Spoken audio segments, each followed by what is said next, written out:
Hi, I'm Bridget Price. And I'm Lauren Kemp. And this is Entrepreneurs in Progress. We're wrapping up a 3-part series about money and finances. Over the last 2 episodes, we've taken our listeners on the Finances 101 crash course, shared where the money resides, it's not always with us, and perceptions about entrepreneurs and money. Today, we'll loosely tie up this conversation and discuss the art of transparency, budgeting, and defining our financial goals. So Lauren, tell me a little bit about your philosophy around transparency as it relates to finances. So in general, my philosophy is to be more transparent than not. And that philosophy shows up in many different ways throughout our business, but specifically with finances, we do share our revenue numbers with our employee. And we share like what our sales goals are. There's only, one employee, so they know what they're making. And one thing that I wanted to do, because Brian and I had many talks about this, like how transparent should you be? How transparent should you not be? And so we decided, we were going to share these numbers, but I wanted to add some context because I remember when I was an employee, like I had no idea where all the money goes. You just think about your salary and maybe the amount of business you're managing or how much the business is making. And when you're a small business, it's really easy to do that math. And then you can like start to feel resentful or, feel entitled. And so what I wanted to do was I also included just like a pie chart that showed like the percentage of where the money in the business goes to provide some context to our employees. So like, hey, this much is put aside for taxes. This much goes to HR. And by the way, we're not making the salary that we want right now. Brian and I are taking salary cuts in our mind. So making sure that's known, operating expenses, tried to like at least give a few buckets of like, this is where the money is actually going and trying to help, give the full picture when it comes to our finances for our staff. I love that pie chart because I never had thought about showing our employees or contractors where the money goes. And with contractors, it's different, right? We don't have to be as transparent. We choose to be. And we're in a professional services business where literally they can go on our website, look at our prices, and they can do the math themselves. Yeah. Trust me, they have done it. And we actually encourage them to do that because we value transparency. And for us, it's more a way of like just how we want to operate our business. It just makes the most sense. It's easier to be transparent than to be deceptive or try to remember what information you share with whom.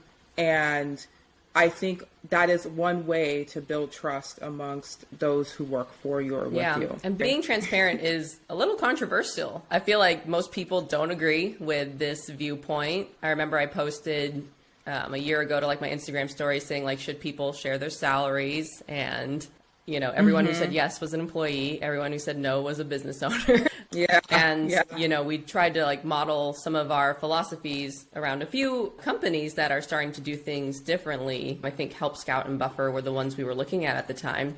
So being transparent around, business finances and money is something that's still relatively new. And I think it's something that, people want more of, but I think because it's money, it's still a sensitive topic. And I don't know about you, but I've definitely gotten pushback on being more transparent and our ideas around that type of philosophy.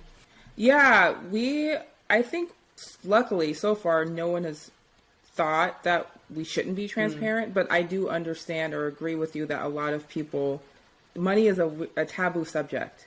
So to openly be transparent about money with people who work for you, I think there's always been this weird caste system, right? Like the people who work for you shouldn't know what you're doing, but I totally disagree, especially on the small business level. I think with larger organizations, it's a bit tough, but they do have those quarterly calls. You know what their earnings are. If they're a publicly traded company, you can kind of dig into the numbers and see what's going on. I think the point of transparency is really about the people who you're working with or for. They want to make sure that they feel like they're valued and they're treated fairly. And I think that's the goal of us being transparent. You're always going to have people who, even with the transparency, still think it's not enough, right? They still want more.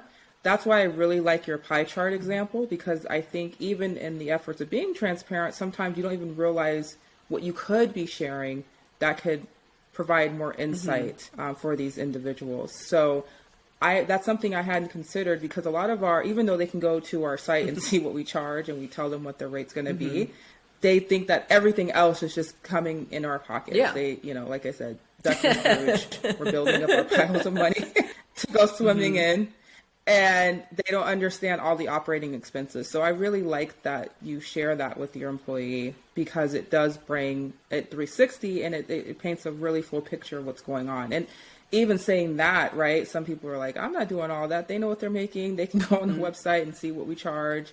But I think that it is progressive, and I think that being transparent allows us to sleep better at night. So if an employee has an issue or staff member has an issue with their pay, it's not for us lack of trying or being honest with them.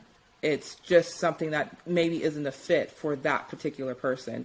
That's not to say that we may not reevaluate how we approach transparency or some of our tactics, right? That the feedback is always good, but sometimes it just isn't enough, and that's fine too. But for us personally, knowing that we're transparent, we don't feel like we're holding the bag. We don't feel like we're doing anyone wrong, or treating anyone poorly or unfairly. So I think that's really helpful for us. And I think that, historically there's this kind of view where employees have felt taken advantage of by businesses, because they have historically.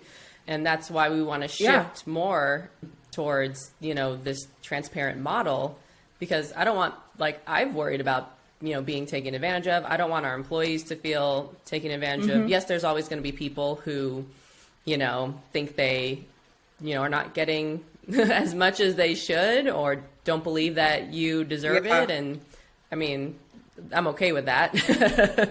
I was gonna say, if you ask Marcus, as soon as someone expresses some issue or something, I'm super, he's like, you're saying too much, So there is an art to being transparent, but really I approach it that way, because it's like, hey, we're laying it all out on the table. Like, we don't have anything to hide, or, I want to make sure you know that I hear you and I'm responding accordingly. Yeah. So I know there's so much more that we want to dive into about transparency, but we're going to stick to more of the finances side of this, but definitely will be a fun episode to do coming up. But so we talked about being transparent with our finances with, employees. How transparent are you with your family and friends? Sad to say, I'm not as transparent with them with regard to the specifics, right? So again, they're forever going to think we're swimming in piles of money, my family at least. Some of them are learning, okay, that's not exactly what they're doing. But I've decided I can't really control that part. But I wasn't super transparent even when I was working with my family about how much I was earning. That's for personal reasons, but I've decided to become more open about sharing that information. One, it's really about making sure that our family and friends understand some of the pain points that we go through as business owners, and know that despite what it looks like on the outside, it's not all glittery and gold on the inside. So I'm working towards being more transparent with my family and friends. So again, for me, that's more personal stuff, rather, it's a choice. But I think it's important to be transparent with them, because ultimately I want to make sure I live a life where it's again, I don't have anything to hide. I don't have, I do want to have boundaries, right? There are certain people where, we're not going to share, that type of information. I'm sure there are certain family members, certain friends, there's some where you do need those boundaries, and we are not open with everyone. And I too want to try to start sharing more of that. I kind of wade into the water with some people, and we'll throw out a little number here or there and kind of see how they take it and react, and then backtrack or be like, oh, okay, like you're cool with this. So I try to feel it out a bit, but we're very transparent with my parents. One, because my mom's our tax accountant, so she's gonna know that shit anyway. And you know, parents, they don't care as much. But yeah, I don't know, there's still that taboo around money and finances. So I find that I try to share, but then I don't feel good about the reaction I'm getting from people. So then I'm just like, I'm not going to do this. But like sharing money numbers here on our podcast feels a lot easier to do because I'm just talking to you and we're already comfortable with that. But then people can listen. Yeah. It's one thing if they listen and overhear, right? Versus directly telling them. Yeah. But there are certain members of my family that'll like ask us directly and we're like, oh yeah, we made this much this month. And they're like, oh, okay, cool. And, you know, that's fine. Anyone who asks us directly, like, I'll answer. But it's still, like, no matter how many times I've said that, it's still taboo. Like, friends still don't do it. Some family still doesn't do it. And that's fine. Like, you know, it's just one of those weird things that it's hard to change. Absolutely. I try to be transparent with my friends because you never know if they're entrepreneurs in the making or some of them are entrepreneurs, right? They want to become an entrepreneur. And I think sometimes providing that insight maybe lets them know that it's attainable or it's legit or it's something that they can do too. So I think we're trying to make a collective effort in being transparent. I never want to be that person that just randomly shows up with, I mean, I hope this is the case one day where I actually have that. But I don't want to just randomly show up and people are like, what the hell did you get yourself into? You know, I want them to have some type of understanding of like the growth and evolution. I guess in a weird way, I don't want to be perceived as like an overnight success because I think that's harder to digest for a lot of people because the truth is there are no overnight successes. You have people who have their 15 minutes and they kind of fizzle out or whatever, but you know, overnight success, people have been putting in the work for a long time. You're just now hearing about it. That's kind of harkening back to our perceptions of entrepreneurs and, you know, people who feel like they haven't earned it. I feel like that's why, you know, I share the struggles so much is because I want you to know that we did earn it. Like, we are working hard. It didn't happen instantly overnight. Like, we've been doing this for years. Absolutely. But yeah. Now that we have wrapped up the art of transparency, and I guess this is kind of leaning into being transparent with ourselves, I guess we can talk about budgeting, which we didn't cover in the last 2 episodes, surprisingly. So I personally have been okay with budgeting in my personal life. I've struggled here and there. I've had some tough times. But budgeting for your own business is a whole nother beast, especially because from month to month, you don't know really what you're going to earn or what you're going to keep. You have forecasts, you have projections, but that shit is volatile and it changes literally on the hour, every hour. So how do you go about budgeting and knowing what to spend on, knowing that it's not ever consistent or constant? So we're only in our 2nd year of business. So our first year, it's like, we don't have a budget. Like, we don't have any money. How am I supposed to budget for all these different areas? We're just trying to make money. All the budget goes to just stay in business, in operation. So like we haven't invested in any like marketing. We haven't like tried any agencies. Like, we decided to invest in like it was like the delegating. Like, what can we delegate to a software to make like our lives easier? So, you know what? Finances, that's going to a software. HR, that's going to a software. Like, that's how, like, it's mostly operating expenses in the beginning. That's how we decide to budget is what can help us run more efficiently. So can we do more with less? And then what makes the client experience better? So we're willing to invest in, you know, I guess that's kind of marketing, where we're willing to invest in things that make the client experience better, but don't necessarily have as big an ROI, or you can't track that ROI as well. So that's how we kind of decide, because, you know, based on our values, people experience is number one. And so anything that can make whatever our process is, anything that can make that their, you know, experience with us better, we'll invest in. And anything that can make our experience of running the business better, we will also invest in. But I think as we grow, I think we'll definitely start to have more of like, oh, here's our marketing budget or here's our operating budget. I'm not sure though. Our philosophy is to operate as lean as possible. Like, we want to do the most with the least amount. I think I've said this before, like, if we don't need it, it's gone. Like, I will cut it. Lauren is not afraid to cut something off. I'm like, you know what? This isn't working. Like, it's gone. Like, get rid of that. Get rid of that. Like, I can do it. Like, you can do this. I can do that. And then eventually we'll reach a point where it's like, okay, like, maybe we should outsource this now. But we're still kind of in that phase of trying to do as much as we can, but we're still willing to invest in these two areas, which is operations and client experience. So that's our budget.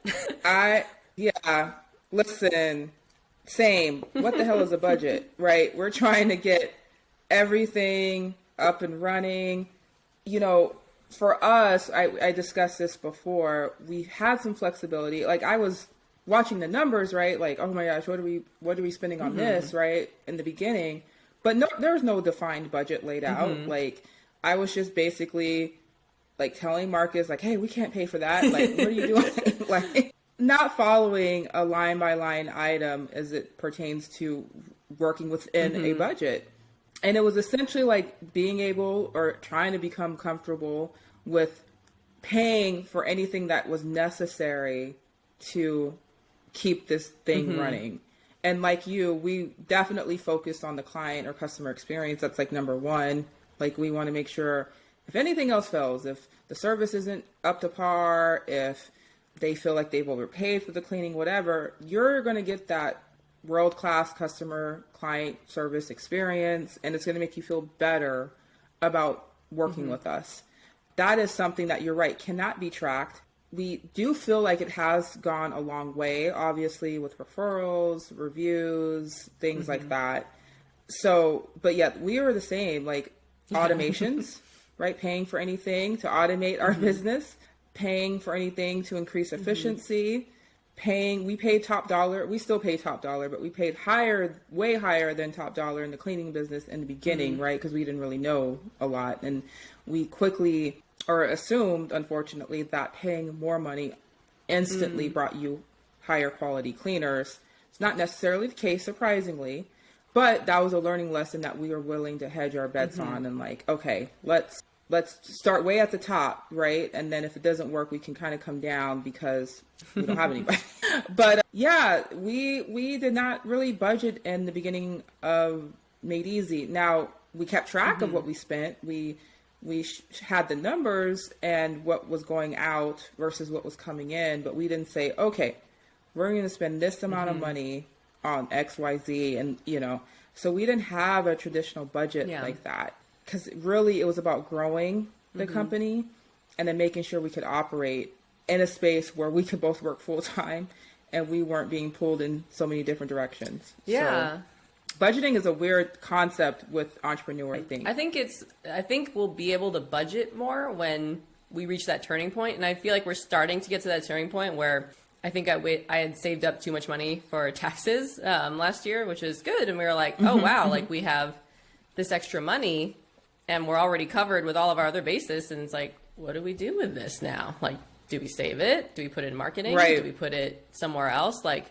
for the first time, like, since we had started Rotiv, we're like, wow, we have extra budget. Like, how do we, we were like, how do we even decide what to put this towards? Because we have never been in this position before. So I think once you reach that threshold and you do start making more and you have that extra, you know, quote unquote play money, then I feel like the budget will start to come in and it's like, okay, maybe we'll dedicate 10 grand to marketing and we'll dedicate, you know, this much to whatever. But it's so inconsistent. Like, you know, the first couple of years, like we talked about, we'll have our peak months and then we reach this milestone and boom, we're back down again. Or then we'll reach another high and then we're back down again. And it's so hard. Sure, it all averages out or whatever. But when you're in the beginning, when you're hitting like a slow month or months, you're like, oh shit, is this how it's going to be for the next few months or the rest of the year, like you start freaking out. It's hard to really truly project and forecast and tell yourself you're going to set aside money. And I think that's why a lot of entrepreneurs try to set aside or try to get capital. They try to set aside some of their savings to account for that, but it's really hard in the beginning. Yeah, and I was talking with Brian, and he was saying, like, it's still crazy. Like, you could have a really good year, even a really good 2 years, and you could be out of business the next year or in the following couple years. Like, we're not in the clear. Like, we're doing well, but it's one of those things where I feel like people also don't realize that either. Like, they could see you having a really good year or a really good few years, and it, like, you have to keep working at it because it's not guaranteed still. Like, there's no resting on your laurels in those first several years at all. No getting comfortable, because anything could happen to upend your business, and sometimes you don't even see it coming. Yeah.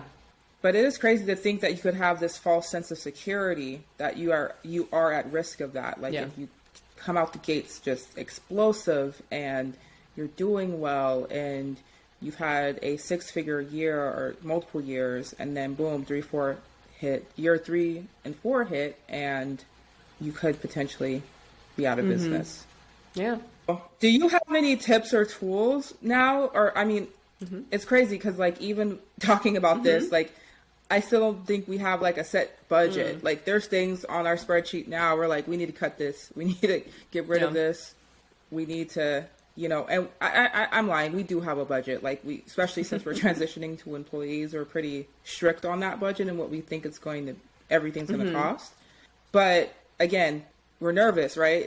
It's not a final budget per se. Yeah. We don't have a budget. Like I mentioned, like, we're still getting to that point where we might have extra things to, like, throw money towards. But the way that we handle our finances right now is I have, 2 different things. I have a spreadsheet of the, like, recurring costs. So if we have any monthly, yearly, quarterly, what have you costs, I have it in our sheet, and I organize it by, what is the most to the least. And I try and take a look, and, I always try and see, like, okay, with our most expensive things, is there a possibility to bring those down? Is there a possibility with our least expensive things to cut anything? And I keep it updated because sometimes we add new things. So I like to always have an idea of what our, like, monthly costs are. And then I do add in a line for, like, miscellaneous costs. Couldn't do that the first year, but after the first year, when I was looking at everything, I was like, okay, I can expect this much in miscellaneous costs. So I guess that turns into our budget. So I guess that's kind of how I calculate the budget. And then I also use a software called Wave to manage our finances. And so it has some reports. It has, like, the P&L, it has cash flow, it has the balance sheet. So, and it makes it so easy to categorize, your expenses, your income accounts, your equity accounts. So I'm able to, have a good idea of our finances through that. And that's how I'm able to set some of our, quote unquote budget. Right. Yeah. We're a fan of QuickBooks. So that we have our P&L. We look at it month over month. We try to project what we think things are going to cost. We take a look we look at our numbers every day, but we typically don't take a deep dive until the end of the week or monthly with our bookkeeper. So yeah, we have a budget knowing what our static costs are, like what we pay for things each month, but, like, we haven't really moved the needle and say, like, okay, we're going to invest this amount of money for marketing. Yeah. Like, right now, marketing is just what it is because that's what we've been doing for the last several years. So, but yeah. That's what ours is. Like, we don't have a budget. Like, we don't have enough money to, like, dedicate to each area what we're going to do. It's just that's just how it is in your first, I guess, couple of years. Yeah, absolutely. And I would say this book that I'm reading that I mentioned last week, Profit First, they recommend having multiple accounts for your business. One for profit, one for operation expenses, and a number of accounts. And I'm like, that's a concept I hadn't thought about. Like a bank or... Because separate checking accounts for each. So you have your business account, and then you have multiple checking accounts under that main business account. And it really is about accountability and making sure that the money that you place in this pot is only goes towards that pot. versus having one main account where literally everything's being siphoned from.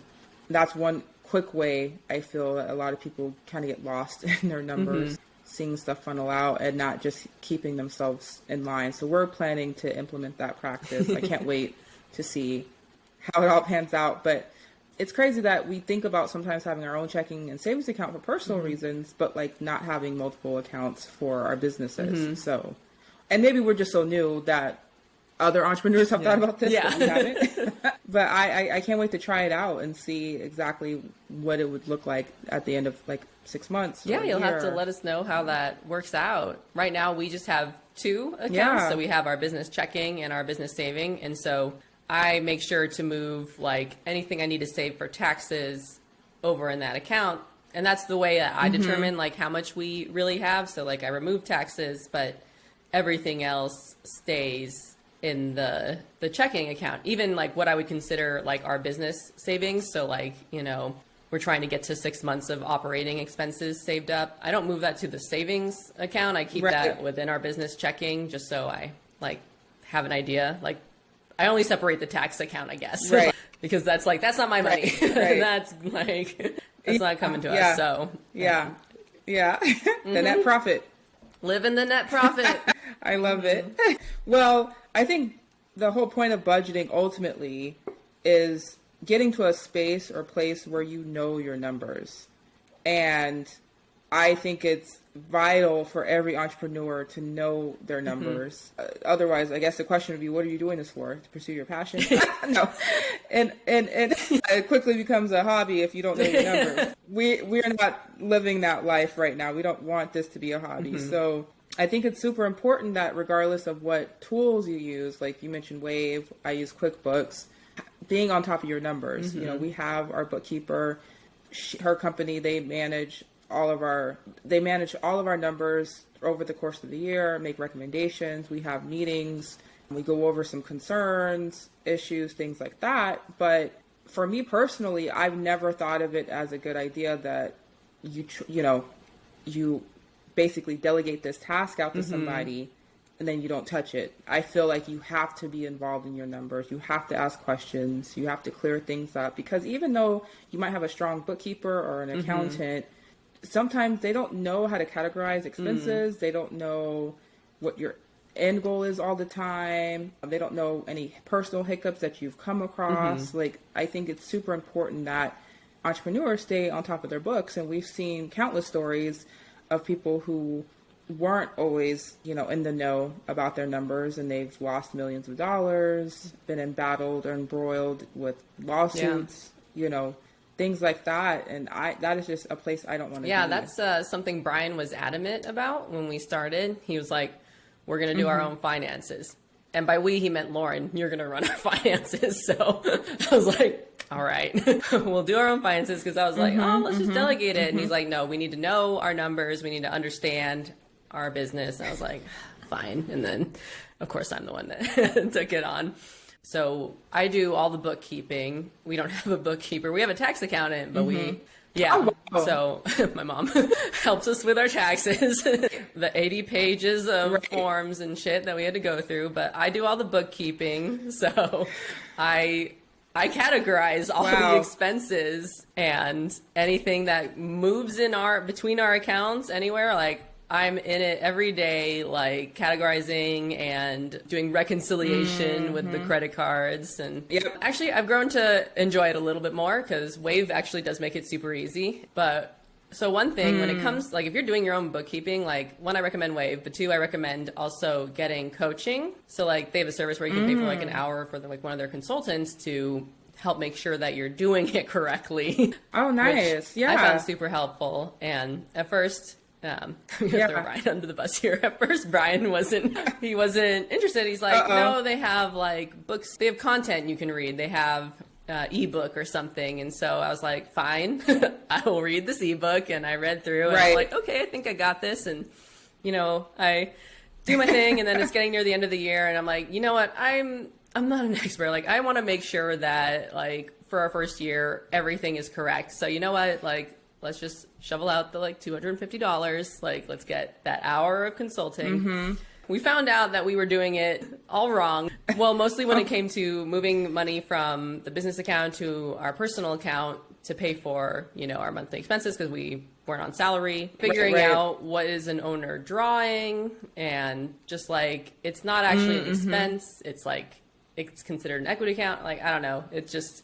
It's complicated. I learned about owner's draw last year too. I'm like, oh, like I didn't know the difference. Yeah. Okay. And so I found it like so incredibly helpful because one, it's a workshop. So they help you clean up your finances and as we go. Nice. So like I felt confident that when we were going into the tax season that everything was correct. And then we learned, like I needed this coaching. Like it's so hard to learn on your own just from like reading. If you're not like really savvy with accounting, like I definitely recommend getting some coaching around it because if you don't have a bookkeeper, that is like, because I did not know, it's just difficult. Yeah, it's hard. Kudos to you, girl, for doing all of the bookkeeping because I was in there the other night just recategorizing some new expenses and stuff. I'm like, oh my gosh, like this is so tedious.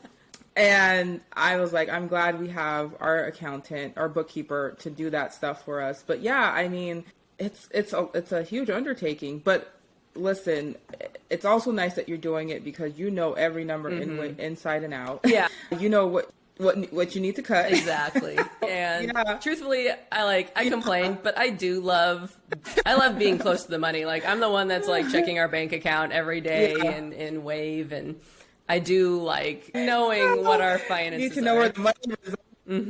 Well, it's so crazy because I feel more like on it with personal finances and stuff like that. But then sometimes with the business finances, that's where Marcus is. He's always in that account, checking to see where every penny is going, figuring out, hey, it was this much yesterday. Why is it this much? I'm like, payroll discount or, like, it's okay. Like this came out, that type of thing. But yeah, it's crazy. He's gotten so good now where like, even before payroll hits or we're going through the numbers, he's like a couple of $100 off, if that, maybe sometimes less than $100 off of what he knows to be an account. And then he checks it and it's like, oh yeah, I knew this and this was coming out. And so he's definitely on it. For me, what I did last year, because I kind of was focused on growth. I was focused on getting that monthly revenue up, thinking naively that growth would supersede any cash flow issues, right? Thinking the more money we bring in,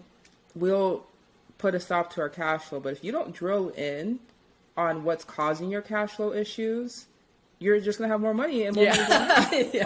Like that was a rude awakening for me. Like, oh crap, like growth does not automatically mean you're going to solve your money problems. And I think a lot of entrepreneurs think that if you're not on top of it and knowing your numbers, like, I think it's humbling, one, right? It's like, crap, like I thought I was doing well and I'm not, and I have to fix it. But two, like, this is where entrepreneurs, I feel like, really break down. Like when they've been in operation for a couple of years or several years and they're not seeing any profit, they're not seeing any money in their accounts or pockets, and they're feeling drained, and they're on the surface or, on the books, they're doing well. They make multiple six figures, or they're grossing even $1 million plus, but nothing is coming back to them. And this is when they just like lose it. Yeah. And really it's about being on top of your numbers. And this book, again, it's been life-changing, is really about paying your profit first. Like do your sales minus profit, and then that's your expenses. So how do you determine what your profit is? How do you and Marcus choose what your profit is and then what your expenses are after? Yeah, so the book recommends when you're first starting out this new philosophy or this mindset shift to start really low, like 1%, and then it goes up to like 10%. So it's very minimal because it's getting you into the habit of pushing or putting this money aside. For us, that is a great question. We kind of know the margins or the profit that we're shooting for. Right now, I can tell you I'm not comfortable taking that out of sales like right away. So I'm going to hover between 10 and 15%, because I think that will really force us to, one, like hone in on any cash flow issues. If we're overpaying someone, if we're not paying enough or charging enough for our services, if we're paying out too much in refunds or issues and things like that, that'll really force us to drill in on those. If we're paying for software or other operating expenses that really are not beneficial for us, that'll force us to reconsider those expenses. And 10 to 15% profit is great considering we're also factoring paying ourselves now. Yeah. So before you might think, oh, that's not a lot because we're taking zero home, nilch, nothing, nada. But now that we're actually on our own line sheet, we're on our own spreadsheet as being paid, that 10 to 15% spots feels good. So it's going to be a challenge. Marcus is all on board because he's known about Profit First for years. And I really think it'll change this, I don't want to say this daunting feeling around money with our business, but sometimes there is that feeling like you're scared to look at what the numbers that you've brought in versus what you're taking home. And some entrepreneurs prefer not to look at that. And they prefer to, unfortunately, like live in debt or credit or anything that gives the illusion that they are making all this money when they're really not. And I want to steer clear of debt. I want to steer clear of credit. I just don't feel like that truly represents your health of your business. Last year, our numbers were looking like, and it was right before the pandemic hit. And I was thinking, oh my God, like we are growing so fast. I don't know what we're going to do. And it, again, was kind of this hope that this growth would supersede or cancel out our cash flow situation. And I can tell you now, in the art of being transparent, that would not have solved our problems. It would have exacerbated them. And I'm grateful, and I know a lot of people can't say the same, that the pandemic happened, that slowdown happened, because that's the time we took to really drill into our numbers so we can sustain our growth. We're hitting that, it's crazy, we're hitting that pain point again right now. We're hitting that as you hit another notch, as you go up another level, you constantly have to revisit those numbers and make sure you're doing what's best for your company and yourself. Yeah. I mean, it's so tough when you're growing to press the brakes to focus on your numbers or your processes. So the art of being transparent here for us. So we made $47,000 last month, which was like our all-time high. Yeah, that's amazing. We're really stoked about that right now for this month, and we have like 1 week left. We're at 10,000. So talk about your highs and lows, but that was also intentional. Like Brian and I talked about, like, you know what, there's too much work on his plate. We need to focus on our processes. We need to pull back a bit. And it sucks doing that when you're so close to like that next notch and that next milestone, and to not only have this low month and then have your taxes get taken out too at the same time. It's like, oh, but you know, we're navigating it, and we understand that, you know, you have to do that. Like, it sucks doing it, but there are times where you're going to have to pump the brakes. You're going to have to focus on, like you said, your margins, or documenting your processes, or training somebody, or else you're just going to run into some of the problems with scaling that we've talked about before. So, yeah, it's, like I said, it's very humbling when you see something that's super high, like your growth rate and the money that you're pulling in. And for us, it was pretty much organic, right? We, like, even though we pay for SEO right now, we don't have any other marketing. Like, we don't do anything else. So we're experiencing this organic growth without having to really pay for it.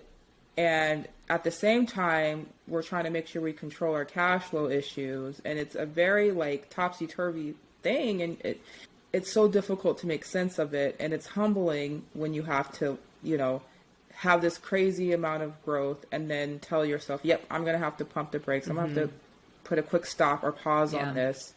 And we're going to have to fix some things before we grow any further. We've stunted our growth every year in this process because we've been tweaking things and refining things. And I think it's important that you do that, because you'll have a beast that's beyond your control. And in the book, he calls it money eating monster, which, you know, machine. If you don't control it, you will have your business just eating everything, and that's not what you're doing it for. Yeah. Well, I think also in line with knowing your numbers and figuring out how to budget, or quite honestly, the whole reason we're doing this, right? The whole reason we're being entrepreneurs is we want to make money, but we want to control our own futures and our destinies, and we want to blaze a trail for ourselves. And I think the best way to approach your business finances is really defining ultimately what your goals are financially and professionally, and making sure that those are aligned. So I think part of defining your business finances and their goals is knowing exactly what it is you want to earn, what it is that you want to do, the impact that you want to leave, how much it's going to take to make that money, and then what do you ultimately want to walk away from. So Lauren, I'm not sure if you and Brian have defined these financial goals in terms of earnings, but do you have any kind of arbitrary number that you guys are reaching for? We don't. We have like our yearly goals of revenue goals that, we want to reach, and like we want to keep growing.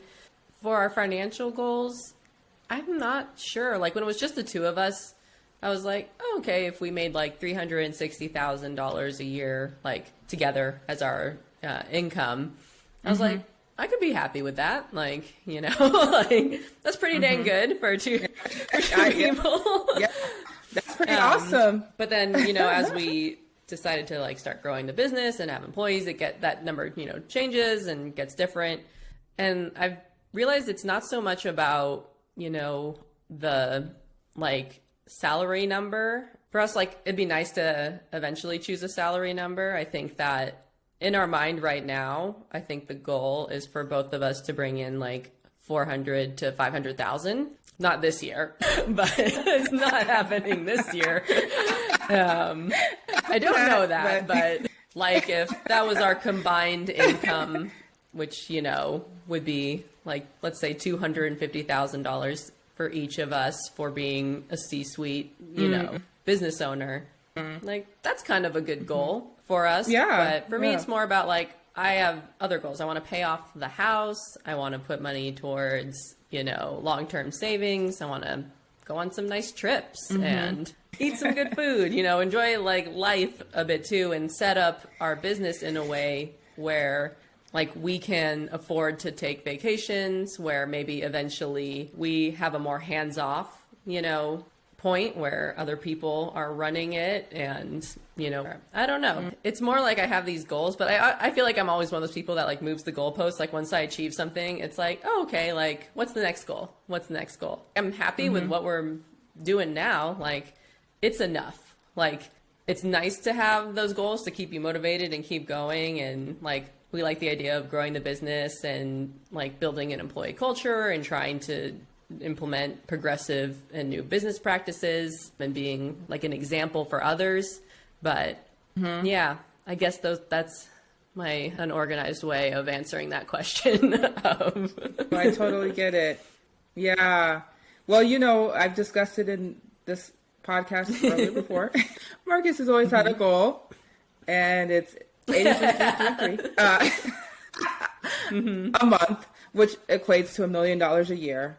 Now, those are the initial goals. I think once we hit that, right, it's going to grow and change to, can we do 1.3, 1.4, 2 million, and I recently learned, which is crazy, guys. I'm just telling you now, despite being married to my partner, you still learn a lot about each other. And I will be the first to say I did not know that my husband had other plans for Made Easy outside of just being a residential cleaning company in Phoenix. I learned that he's wanted to expand into different markets.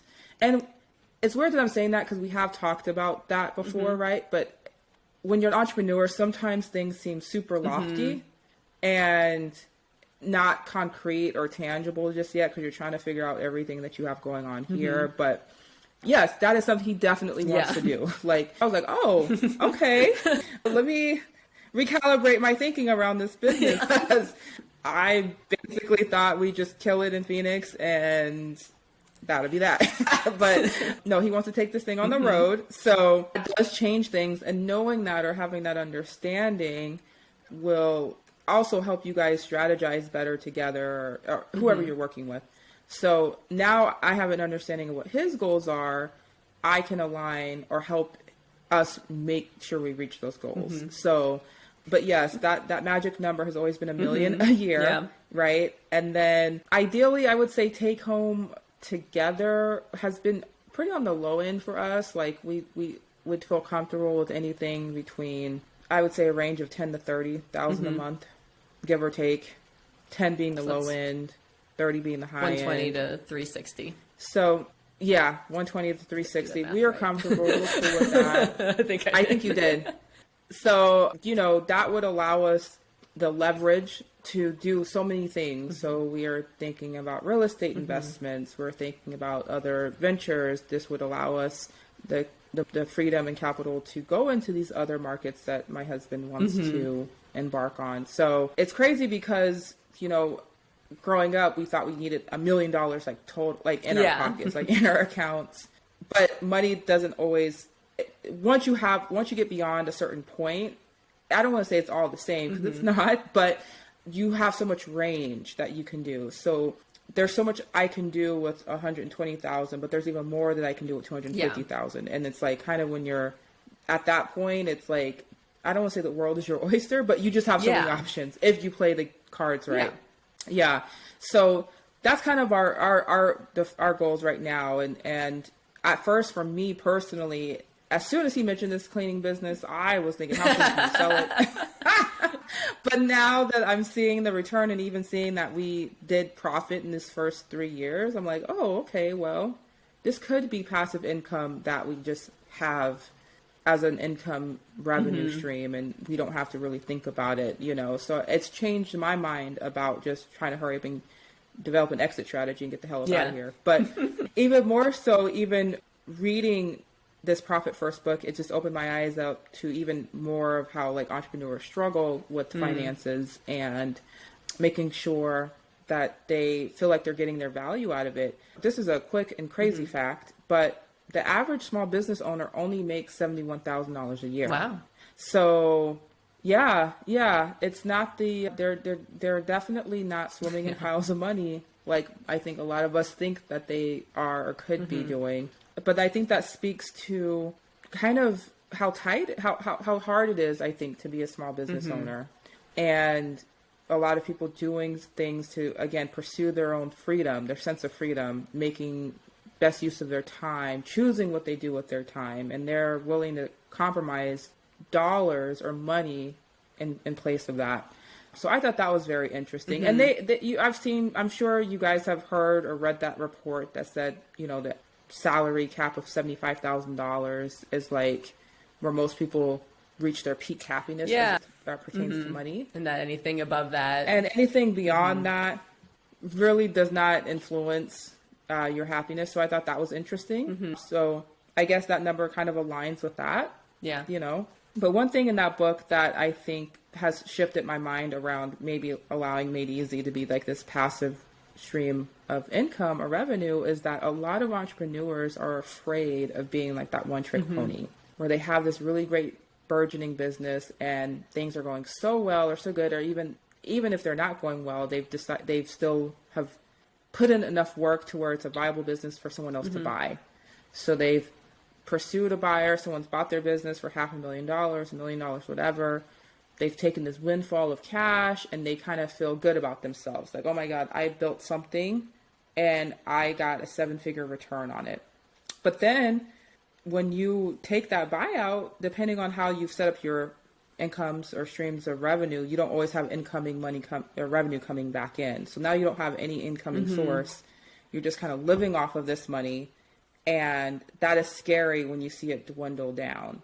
And I'm reading a lot about entrepreneurs that this has happened to, and then they try to go back in with whatever money they have left over to try to invest or get into another business, and it's not clicking, and they're just draining more money. And that stuck in my mind because I'm like, wow, I was so quick to say, yeah, I'm willing to sell this.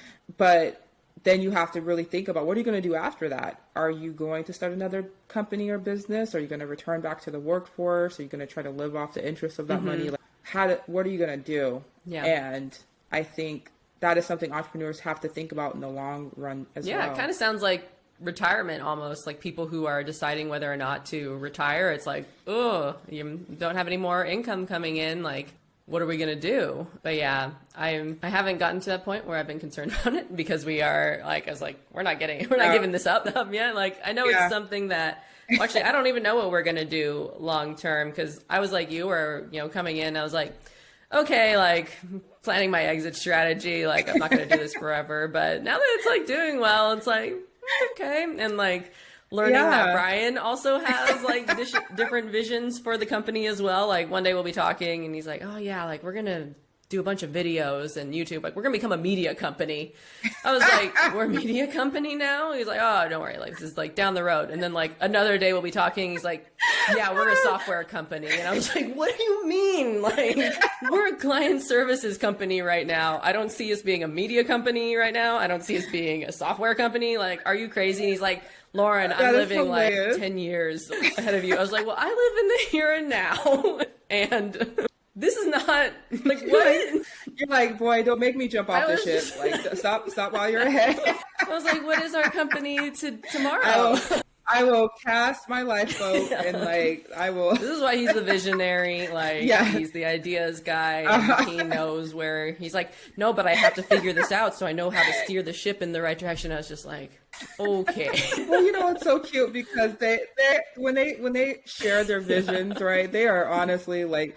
They are praying that we are that listening ear that kind of feeds into it. They want that encouragement. They're sharing, and we're like media company. We quickly bring them back down to earth. Like, I'm that's out the sky right now, out the clouds. No, we staying here. So because they talk about it as if hilarious. It's like right now, like it's going to happen like next month. I was just like, what are you talking about? Like we're nowhere near whatever this is over here. Yeah. Oh man. Yeah. That's why it's important to have these conversations with any and all partners. Daily check-ins. We try to do that. It's hard because we're so busy. And sometimes when it's finally time for us to hang out, we don't want to talk business. We want to just enjoy each other. And, I think that will be another conversation about that balance and finding that time to discuss business. Turning off the business talk. Yeah. Like, can we please just talk about anything else, So, but yeah, I think you don't want to be that one trick pony. You definitely want to think beyond your current business and your goals. And that's sometimes hard when you're so in the weeds right now, but something to keep at top of mind for sure. Yeah. Great. Well, I think we kind of got through a quarter of finance. Yeah, I think we'll revisit it in the future, but I think we're going to move on to a new topic next week. Yeah. So I've enjoyed this series because we could talk all day about money. Again, it's literally what we're doing this for. So, but we hope you guys have enjoyed hearing some of our tough learning lessons, some of our early mistakes and stuff and things we're still learning. So I will come back and update you all on Profit First and how that's working. So I can't wait to do that. Yeah. Thanks for listening. Like, subscribe, share, follow us on Facebook, LinkedIn, Instagram, and YouTube. All the things. All the things. But yeah, thanks, guys. Thanks, Lauren.